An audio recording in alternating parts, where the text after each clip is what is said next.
여러분 안녕하십니까, 황시열 변호사입니다. 이번 헌법재판소의 결정문은 확실하게 정답을 정해놓고 결론을 정해놓고 그에 꿰맞춘 겁니다. 문제는 말이죠, 원래 판결문을 쓸 때 그 비밀이 유출되는 걸 막기 위해서 두 종류로 씁니다. 세 가지 버전 또는 두 가지 버전, 적어도 두 가지 버전. 그러니까 하나는 인용, 하나는 기각. 이건 확실한 겁니다. 이거는 분명히 기각의 논리가 있었고 각하의 논리가 있었습니다. 충분합니다. 소추사실의 동일성이 깨졌다, 일사부재의 원칙이 깨졌다, 그것이 사실상 충분히 가능했던 거예요. 왜냐하면 일사부재의 원칙이 깨졌다는 것을, 그래서 한 회기에 두 번 이상 하면 안 된다는 걸 보충 의견으로 정영식이 썼거든요. 그 말은 얼마든지 일사부재의 원칙을 어겼다고 할 수 있는 거예요.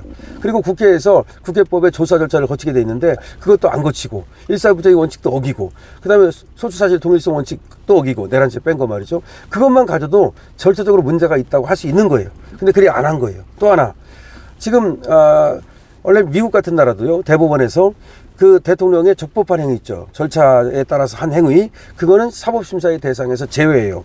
그렇게 갈 수도 있는 거예요. 그러니까 윤 대통령이 얼마든지 복귀할 수 있는 논리가 세울 수 있다는 거야. 그러니까 논리 자체가 불가능한 게 아니고 이렇게도 볼 수 있고 저렇게도 볼 수 있고 그런 사건이었어요, 이 사건이 말이죠. 그런데 이게 왜 저쪽으로만 가느냐는 거예요. 근데 그거는 결국은 이쪽 사람들이 저쪽으로 투항했기 때문인데, 이거는 이제 뭔가의 그 보이지 않는 손에 의해서 이들이 장악당했다고 봐야 되는 거죠. 그러다 보니까 이번 헌법재판소 재판이 명백한 오심이다라는 말이 나오고 있는 거야. 명백한 오심이다. 그렇게 갈 수가 없다는 거죠. 박근혜 대통령 때도 오심을 했는데 그거보다도 더 오심이에요. 이런 식으로 한다면 이제 대통령은 계엄을 절대 할 수가 없는 거예요. 계엄은 절대 할 수가 없는 거고, 그 다음에 국회로 지금 뭐 군인을 보냈다, 또 선관위로 보냈다, 이걸 전부 다 불법으로 봤거든요.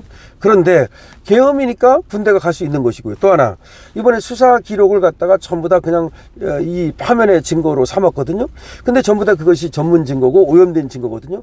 이거는 형사재판 같았으면요 당연히 무죄가 되는 겁니다. 그래서 이거는 절대로 헌법재판관들이 이 정치재판을 한 거다, 이렇게밖에 볼 수 없는데 그런 지금 얘기들이 법조계에서 많이 나오고 있어요. 헌법재판소가 이번에 결정한 거에 대해서 특히 만장일치가 된 거는, 이건 만장일치가 될 수 없는 건데 만장일치를 인위적으로 만들었다는 비판이 강한 겁니다. 재판 과정의 절차적 공정성 결여, 절차적 공정성 전부 다 결여됐잖아요.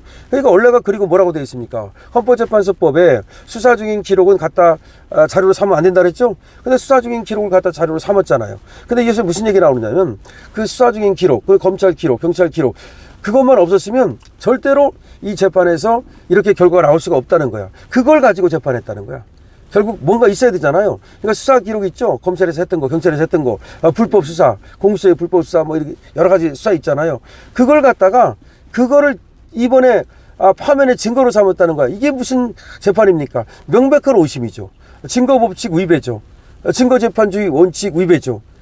이재명이 때는 말이죠, 고등법원에서 의심스러우니까 이재명한테 유리하게 피고인의 이익으로, 그러더니 헌법재판소에서는 의심스러우니까 국회의 이익으로 우리 윤석열 대통령한테 불리하게. 이건 누가 봐도 명백한 오심이라는 거죠. 절대로 받아들일 수 없는 거예요. 이거는 절차적 공정성 결여, 국민통합 논증 부재, 이거는 국민통합이라는 것을 위해서도 윤 대통령이 복귀해야 국민통합이 되는 거지, 윤 대통령이 지금 저렇게 날아간다고 지금 국민통합이 되느냐. 이건 이제 윤 대통령이 지금 여기 헌재 판결에 대해서 승복하겠다는 말을 안 하고 있잖아요. 이거는 불시예요. 윤 대통령이 이 헌재 승복 안 할 가능성이 많은데, 그렇게 될 경우에 엄청난 정말 국론 분열이 일어날 수 있다는 걸 알아야 됩니다. 이 결함 많은 심판으로 통합 기대 어불성설이다. 통합 안 돼요. 이 어떤 심판으로, 이 결정물로 어떻게 통합이 되겠냐는 거죠. 국민 신뢰 회복 불가능한 결정을 했다. 국민 신뢰가 회복될 수 없다, 이 판결로 라고 지금 법조인들이 얘기하고 있습니다. 한 원로 법조인은 말이죠, 헌재가 수많은 절차적 결함에 대한 해명 없이 정치적 기관처럼 행동했다. 헌재가 사법적 기관이지 정치적 기관입니까? 이런 심판으로 국민 분열을 수습하겠다는 것은 말이 되지 않는다. 특히 결정문에서 내란죄에 관련 논의가 누락된 점은 법리적 취약성을 드러낸 것으로 평가받는다. 내란죄에 대해서 한 말도 안 했습니다. 특히 말이죠, 계엄 선포와 군경 투입 등 위법 행위가 헌법 질서를 침해했다는 이유로 파면을 선고했으나 이번 판결이 오히려 기존 갈등을 심화시켰다. 결정문에서 내란죄에 관련 논증을 의도적으로 생략한 점은 법리적 취약성을 감추기 위한 것으로 해석된다. 내란죄 여부를 갖다 판단 안 했다니까요. 헌법 제65조의 우연적 행위 요건에 대한 명확한 해석 없이 탄핵 사유를 확대 해석한 것은 헌법의 사법화를 초래했다는 비난이 나온다. 다시 말해서 내란죄도 아닌데 그럼 뭐 갖고 우연적 행위라는 거야 도대체? 우연적 행위가 뭐야? 부장검사 출신 한 인사는 이렇게 말했습니다. 헌재가 국민을 설득하기 위한 논리적 노력을 기울이지 않았다. 결정문 자체가 새로운 사회적 분란의 씨앗이 될 것이다. 결정문 자체가 분란의 씨앗이 될 수밖에 없다. 이번 헌재 결정은 법치주의 정신보다 정치적 고려가 작용했다는 비판 속에서 향후 헌정사에 남을 논란으로 기록될 거다. 이번 이제 판결은 말이죠. 앞으로 두고 굉장한 문제점을 낳을 거고 윤석열 대통령은요 오히려 이렇게 파면됨으로써 정치적으로 더 큰 영향력을 얻을 수도 있습니다. 절차적 결함, 정치적 합의 드러난 역사적 오판이다. 그러니까 절차적으로 엄청난 결함이 있는데 이 지금 헌법재판관들이 정치적으로 합의한 거예요. 이건 8명의 재판관이 전원일치 합의를 이룬 것은 헌법 해석의 다양성을 무시하는 결과다. 그렇죠. 왜 전원일치로 갑니까 도대체가? 김종철 헌법학 교수는 탄핵 사유에 대한 학계의 논쟁적 쟁점들이 단 한 번의 이견 없이 기계적으로 처리된 것은 이례적이다. 즉 헌법 학계에서도 너무나 많은 논란이 있는데 그걸 8대0으로 갔다? 이게 말이 되느냐. 재판관 개인의 법적 신념보다 외부 압력에 의한 회계라 가능성을 배제할 수 없다. 정말 창피한 부끄러운 그런 판결을 남긴 거죠. 특히 검찰 조서 무단 활용 등 피고인 권리 침해 문제에 대해 헌재가 탄핵 심판은 형사소송법을 적용하지 않는다는 이유로 넘어간 점은 이중잣대로 평가받는다.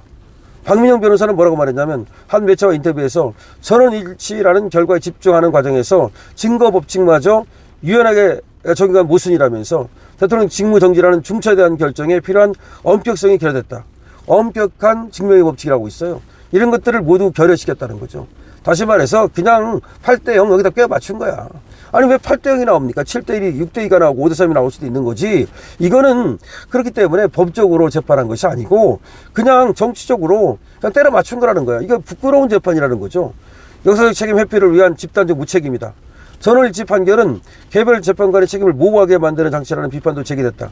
이번 결정으로 인해 향후 헌재 재판관들은 개별 의견 표명 의무에서 자유로워질 수 있어가지고 법률가로서 양심적 판단보다 기존 보존을 선택한다는 지적이다. 기관 보존 그리고 헌법재판소를 위해서 다시 말하면 지들 안위를 위해서 그냥 8대0을 만들었다 이거야. 이번 판결이 국민적 합의 없이 진행된 사법부의 독단으로 받아들여지면서 향후 모든 정권교체 시 탄핵소송이 남발이 예상된다는 우려가 법조계에서 제기된다. 우리도 말이죠. 우리도 200석 만들어가지고 다음에는 탄핵시켜버리는 거야. 그래야 된다는 얘기입니다. 지금. 서울대 법학전문대학원 한 교수는 전원일치라는 형식적 완결성에 매몰되어 민주주의의 본질적 위기를 초래했다. 이번 결정은 사법권의 정치적 오염을 공식화한 사례다. 이번 전원일치 탄핵 인용은 사법적 판단의 순수성을 훼손하고 정치 권력의 헌법재판소 장악을 정당화하는 선례가 될 것이라는 비판이 법학계를 중심으로 확산되고 있다. 헌법재판소가 있으나 마나 이제 정치 권력이 헌법재판소를 장악한 거예요. 이재명한테 굴복한 거예요.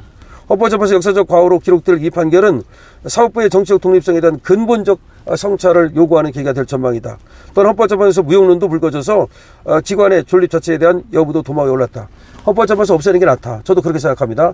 그러니까 헌법재판소가 명백한 오심을 했는데 이거는 헌법재판소가 정치적 재판을 한 것이고 결국은 이재명한테 굴복했다라는 비판이 쏟아지고 있는 겁니다. 강실업TV입니다. 여러분들의 의견을 댓글로 많이 달아주십시오. 그리고 좋아요, 구독도 부탁드립니다.